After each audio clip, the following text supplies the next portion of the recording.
আগামী কয়েকদিন কীরকম আবহাওয়া থাকবে? 25 থেকে 27 অর্থাৎ আগামী 3 দিন দক্ষিণবঙ্গের জন্য মেনলি থান্ডারস্টর্ম অ্যাক্টিভিটির কারণে হালকা থেকে মাঝারি ধরনের বৃষ্টিপাতের সম্ভাবনা থাকছে। 28 তারিখ থেকে বৃষ্টিপাতের সম্ভাবনা বাড়বে এবং বৃষ্টিপাতের পরিমাণও কিছুটা বাড়ার সম্ভাবনা রয়েছে, বিশেষ করে উপকূল সংলগ্ন জেলাগুলিতে 28 তারিখ থেকে। এর কারণ একটা নিম্নচাপ তৈরি হওয়ার সম্ভাবনা রয়েছে, যেটা উত্তর বঙ্গোপসাগর এবং পার্শ্ববর্তী ওয়েস্ট সেন্ট্রাল অর্থাৎ পশ্চিম মধ্য বঙ্গোপসাগরের কাছাকাছি। এর ফলে 28 তারিখে মেনলি আমাদের উপকূল এর সংলগ্ন বা কাছাকাছি যে জেলাগুলো রয়েছে, যেমন উত্তর দক্ষিণ 24 পরগনা, পূর্ব পশ্চিম মেদিনীপুর, এই জেলাগুলো দু এক জায়গায় ভারী বৃষ্টির সম্ভাবনা থাকছে 28 তারিখে। 29 তারিখে বৃষ্টিপাতের স্প্রেড ইন্টেন্সিটি আরেকটু বাড়ার সম্ভাবনা রয়েছে। 29 তারিখে উপকূল সংলগ্ন জেলাগুলো, পার্শ্ববর্তী জেলাগুলো, সেই সাথে কলকাতা, হাওড়া, হুগলি, ঝাড়গ্রাম, এই জেলাগুলোতেও দু এক জায়গায় ভারী বৃষ্টির সম্ভাবনা থাকছে। বৃষ্টিপাত 30 তারিখেও কন্টিনিউ করবে। 30 তারিখেও দক্ষিণবঙ্গের জেলাগুলোয় কিছু কিছু জেলায় ভারী বৃষ্টির সম্ভাবনা থাকবে, বিশেষ করে পশ্চিমের জেলাগুলো। 31 তারিখেও বৃষ্টিপাতের পরিমাণ বেশি থাকবে, তবে কিছুটা পরিমাণ কমবে 31 তারিখ নাগাদ। মেনলি 31 তারিখে বৃষ্টিপাত বেশি থাকবে। মৎস্যজীবীদের জন্য সমুদ্রে যেতে নিষেধ করা হয়েছে 28 তারিখ থেকে পরবর্তী কয়েকদিন আনটিল ফার্দার নোটিস।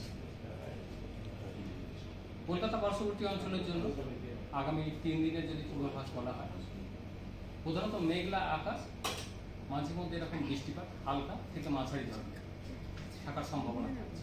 কলকাতার ক্ষেত্রে বৃষ্টিপাতের পরিমাণ বাড়বে 28 তারিখে। স্পেসিফিক্যালি কলকাতা পার্শ্ববর্তী অঞ্চলে 29 তারিখে ভারী বৃষ্টির সম্ভাবনা থাকছে, অর্থাৎ বৃষ্টিপাতের পরিমাণ কলকাতার জন্য 28 থেকে পরবর্তী 3-4 দিন 30 বা 31 তারিখ পর্যন্ত বেশি থাকবে। দিনের সর্বোচ্চ তাপমাত্রা কলকাতা পার্শ্ববর্তী অঞ্চলে মোটামুটি 31 থেকে 33 ডিগ্রির কাছাকাছি থাকার সম্ভাবনা রয়েছে আগামী কিছুদিন। সর্বনিম্ন 26 থেকে 25 ডিগ্রির কাছাকাছি থাকার সম্ভাবনা। উত্তরবঙ্গের জন্য 25 থেকে 28 তারিখ পর্যন্ত প্রধানত বিক্ষিপ্ত ধরনের বৃষ্টিপাতের সম্ভাবনা থাকবে। 28 তারিখ থেকে কিছুটা বাড়তে শুরু করবে উত্তরবঙ্গে বৃষ্টিপাত। 29 তারিখে গিয়ে উত্তরবঙ্গে দু এক জায়গায় ভারী বৃষ্টির সম্ভাবনা থাকবে, মেনলি জলপাইগুড়ি, কোচবিহার, আলিপুরদুয়ার, এই জেলাগুলো দু এক জায়গায় 29 তারিখে। 30 তারিখে উত্তরবঙ্গে বৃষ্টিপাত আরও বাড়বে। জলপাইগুড়ি, কোচবিহার, আলিপুরদুয়ার, এই জেলাগুলো দু এক জায়গায় ভারী থেকে অতি ভারী বৃষ্টির সম্ভাবনা থাকবে উত্তরবঙ্গে, এবং উত্তরবঙ্গের অন্যান্য জেলাগুলো 30 তারিখে দু এক জায়গায় ভারী বৃষ্টির সম্ভাবনা থাকবে। 31 তারিখে মেনলি বৃষ্টিপাত বেশি থাকবে উত্তরবঙ্গের উত্তরের জেলাগুলো, জলপাইগুড়ি, কোচবিহার, আলিপুরদুয়ার, এই জেলাগুলো দু এক জায়গায় ভারী থেকে অতি ভারী বৃষ্টির সম্ভাবনা। দার্জিলিং, কালিম্পং, এই জেলাগুলো দু এক জায়গায় ভারী বৃষ্টির সম্ভাবনা। অর্থাৎ বৃষ্টিপাত বাড়তে শুরু করছে 28 তারিখ থেকে মেনলি।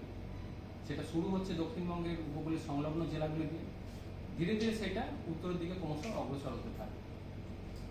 29 তারিখে বৃষ্টিপাতের স্প্রেড দক্ষিণবঙ্গে 29-30 বেশি থাকবে, ভারী বৃষ্টির সতর্কতা থাকছে।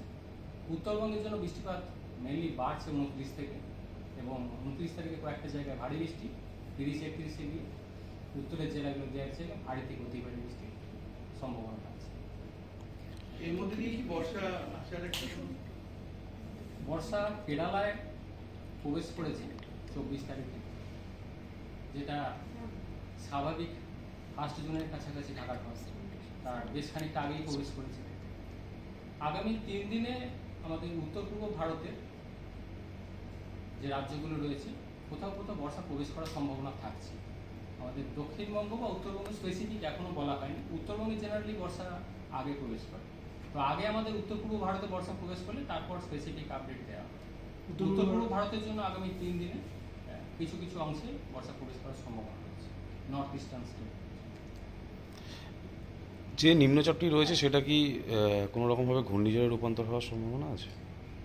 না, এখনো পর্যন্ত আমাদের বে অফ বেঙ্গলের সেই যে সিস্টেমটার কথা বলা হয়েছে সেটা 27 তারিখ নাগাদ নিম্নচাপ তৈরির সম্ভাবনার কথাই বলা হয়েছে।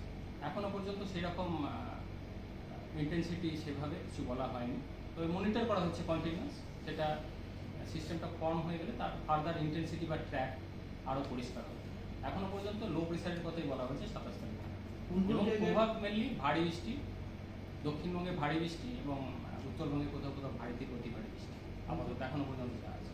টাইম টু টাইম এটা আমরা মনিটর করছি এবং আপডেট করা হবে further। কোন কোন জায়গায় সতর্কতা দেওয়া হচ্ছে বলুন? সতর্কতা মৎস্যজীবীদের জন্য থাকছে 28 তারিখ থেকে পরবর্তী নোটিশ না দেওয়া পর্যন্ত সমুদ্র যেতে নিষেধ করা হচ্ছে উত্তর বঙ্গোপসাগর। 28 তারিখে উপকূল সংলগ্ন জেলাগুলো যেমন উত্তর দক্ষিণ 24 পরগনা, পূর্ব পশ্চিম মেদিনীপুর ভারী বৃষ্টির সতর্কতা থাকছে। 29 তারিখে উপকূলের কাছাকাছি এই জেলাগুলো, সেই সাথে আরও কিছুটা স্প্রেড বাড়ছে। কলকাতা, হাওড়া, হুগলি, ঝাড়গ্রাম এই জেলাগুলোতেও দু এক জায়গায় ভারী বৃষ্টির সম্ভাবনা থাকবে। উপকূল সংলগ্ন জেলাগুলো সেই সাথে কলকাতা, হাওড়া, হুগলি, ঝাড়গ্রাম। 30-এ গিয়ে বৃষ্টিপাতের